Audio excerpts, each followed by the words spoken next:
자, 의료계의 집단 행동에 동참하지 않고 복귀한 의사 명단을 수차례 게시한 혐의를 받는 사직 전공의 정모 씨에 대한 구속 전 영장 심사가 끝이 났습니다.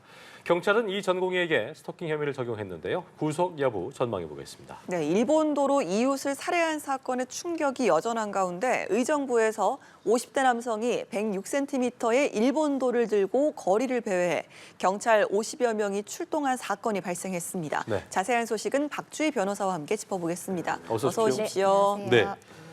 자, 의료계 집단 행동에 동참하지 않은 의사와 의대생의 신상 정보가 담긴 블랙리스트죠. 감사한 의사를 유포한 사직 전공의에 대한 구속 전 피해자 신문이 오늘 있었는데요. 약 1시간 반 만에 끝이 났습니다.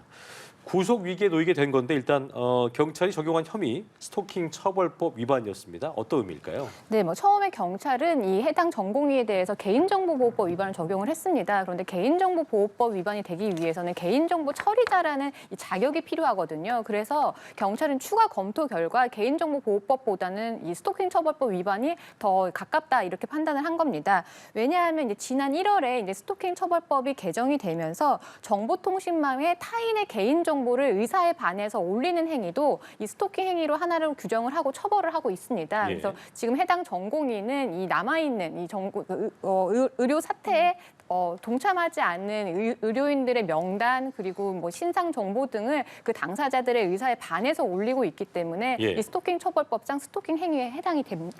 예, 영장 심사는 1시간 반 만에 종료된 걸로 전해지고 있습니다. 자, 오늘 구속영장이 발부가 될지 관심이 높은데 어느 정도로 가능성 보시나요? 형사소송법상 이제 구속을 하려면 이제 주거가 불분명하거나 도주 우려가 있거나 아니면 증거인멸 우려가 있거나 이 세 가지 중에 하나를 충족을 해야 되는데요. 이제 해당 이 당사자는 이제 의사이기 때문에 도주 우려나 주거 불분명은 사실은 좀 그럴 가능성은 좀 적어 보이고 다만 이제 증거인멸 우려가 있는지 이 부분이 좀 쟁점이 될 것 같습니다. 그런데 이제 경찰이 지금 누군가 이 게시자가 누구인지 특정을 했다라는 거는 결국 그 게시판의 서버를 지금 압수수색을 해서 이 파악을 하고 있다라는 거기 때문에 이미 증거를 수사기관에서 확보한 거 아니냐 이렇게 볼 수도 있습니다. 즉 증거인멸 우려가 없지 않느냐 증거가 다 확보가 돼서 근데 반면에 또 이런 반론도 있을 수가 있습니다. 왜냐하면 이 전공의가 그런 게시글을 올리려면 개인정보 수집을 해야 하기 때문에 본인이 하진 못했을 거고 주변에 있는 사람들에게 개인정보를 취합을 했을 거거든요. 그렇게 해서 주고받은 연락처라든지 이런 메시지 아니면은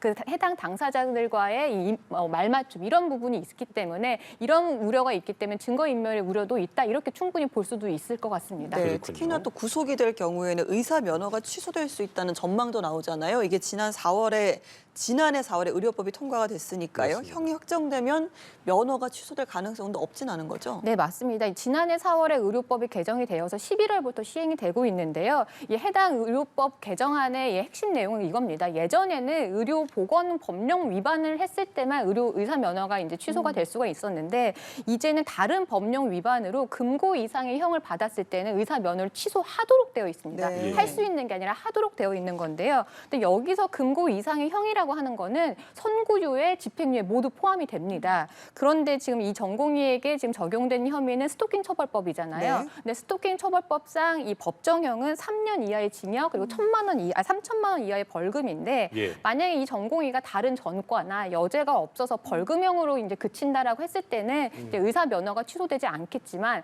만약에 집행유예가 나온다라고 했을 때는 의사 면허가 취소될 수밖에 없는 상황입니다. 그렇군요.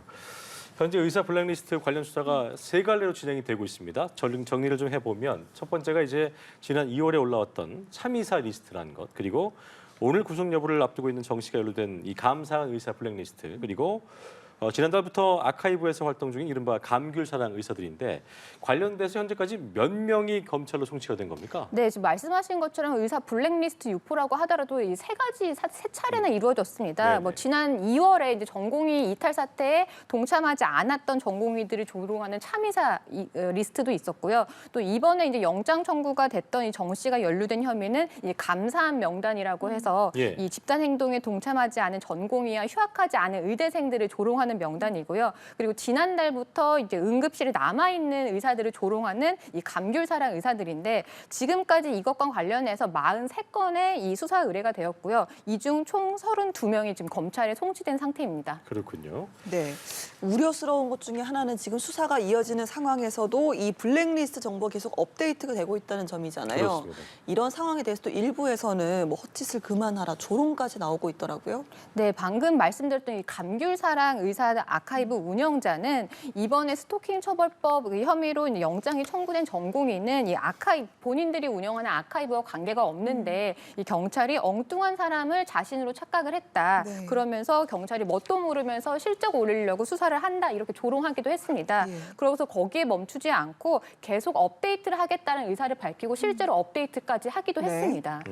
그러면 이렇게 계속해서 경찰을 비하하는 표현까지 나오고 있고 이런 와중에서 이걸 좀 대책할 수 있는 방법 같은 건 따로 없을까요? 네, 보건복지부도 좀 사태의 심각성을 좀 인지를 하고 계속 업데이트 상황을 지금 예의주시하고 있는 것으로 알려져 있거든요. 그래서 업데이트 내용이 될수록 바로 이제 수사기관에 알리고 수사기관에서도 관련 자료를 바탕으로 지금 수사를 계속 중인 것으로 알려져 있습니다. 알겠습니다.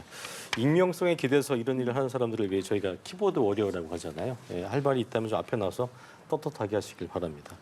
자, 다음 주제 만나보죠. 일본도를 휘둘러서 이웃을 살해한 사건이 벌어진 게 2개월밖에 되지 않았는데 또다시 아찔한 일이 있었다고 합니다. 어떤 내용입니까? 네, 뭐 일본도 사건은 워낙 좀 끔찍한 사건이라서 그랬었죠. 아직도 그 충격이 좀 가시지 않고 있는데요. 그런데 지난 14일 경기도 의정부시에서 시민들을 공포에 떨게 하는 일이 또 발생을 했습니다. 한 50대 남성이 106cm의 길이의 일본도를 비닐에 싸서 이 주택가를 배회한 겁니다. 네. 이를 목격한 시민이 놀래서 이 경찰에 신고를 했고요. 총 50명의 경찰이 출동을 했습니다. 네. 그리고 만일의 사태에 대비를 해서 이 진압용 방패까지 들고 나갔다는데요. 예. 다행히도 이 출동한 경찰들이 이 수색을 통해서 의정부동 주거지에서 해당 남성을 검거를 했고요. 예. 이미 동행한 것으로 밝혀졌습니다.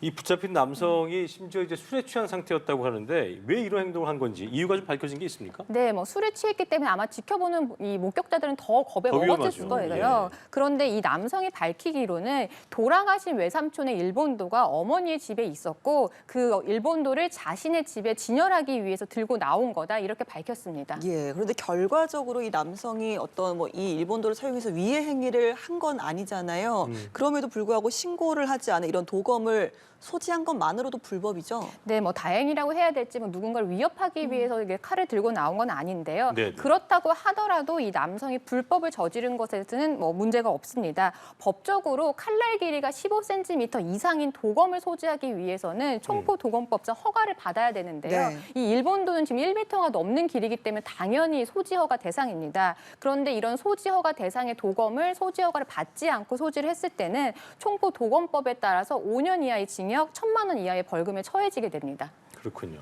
우려되는 게 뭐냐면 신고하지 않은 이런 도검을 소지한 분들이 여전히 많지 않겠냐는 건데 사실 일본도 살해 사건 이후에 부산경찰청이 도검 소지 실태를 점검해 봤는데 회수된 일본도가 되게 많았다면서요? 네, 뭐 7월에 일본도 사건 발생하고 우리 사회에서 지금 도검의 관리가 너무 부실한 거 아니냐 이런 비판이 나왔고요. 그래서 경찰에서는 전수조사를 하겠다라고 밝혔는데요.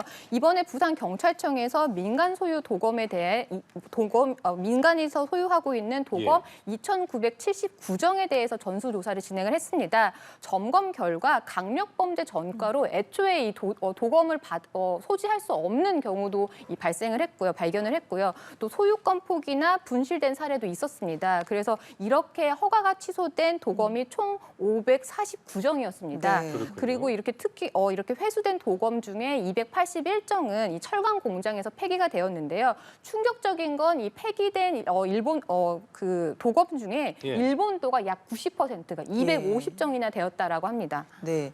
현재 경찰의 허가를 받은 도검이 전국적으로 봤을 때 한 8만 2천 점 정도라고 하는데 이 관리 규정은 좀 허술하다는 지적이 나오는 게 이 총기류랑 다르게 도검 같은 경우는 허가를 갱신하는 규정이 따로 없다고 하더라고요. 여기에 대해서는 뭐 경찰 자체적인 점검도 필요하겠지만 법률적인 면에도 개선이 필요하지 않을까요? 네, 이 총포도검법에 이 도검 소지 허가 결격 사유나 아니면 이거에 대한 관리 규정이 있지만 총기류에 비해서 도검은 굉장히 허술하게 되어 있습니다.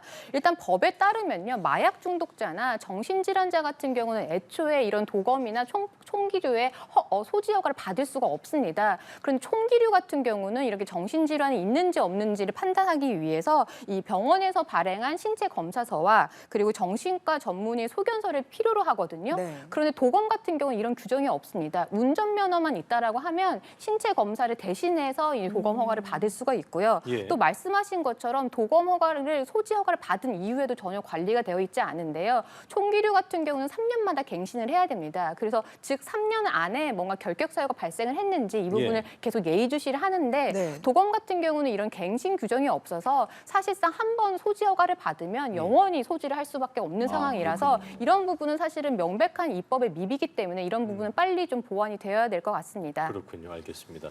칼은 좀 이제 필요한 용도로만 조심스럽게 사용을 해야겠습니다. 자, 마지막 주제 만나보겠습니다. 학창 시절에 학폭 가해자가 경찰관이 되어서 청첩장을 보내왔던 폭로가 SNS에서 확산을 하면서 논란이 되고 있는데요.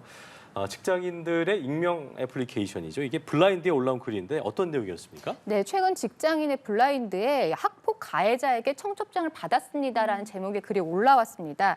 글쓴이는 17년 전에 강릉에서 중학교를 다녔는데 그 당시에 자신에게 학교 폭력을 가했던 가해자로부터 청첩장을 받았다. 그래서 그동안 잊고 있었던 과거의 기억이 떠올라서 괴롭다라는 심경을 밝혔는데요. 예. 특히 그때 가해자가 신체적 폭력을 계속 너무 심하게 가해서 그 당시에 극단적 선택까지 고려할 정도로 네. 굉장히 괴로웠다라고 밝혔는데 그런데 문제가 되고 있는 거는 그 가해자가 지금 현직 경찰관이라는 겁니다. 예. 그래서 그렇죠. 이 글쓴이는 경찰관이 그러니까 학폭 가해자가 경찰관이 되는 게 맞느냐 이 부분에 대해서 문제 제기를 했고요. 이런 폭로글이 올라오니까 이제 이 글을 본 사람들이 이 해당 가해자가 소속되어 있는 이 강원 경찰청 게시판에 학폭 가해자가 경찰관이 될 수 없다라는 비난글을 계속 올리고 있다라고 합니다. 네.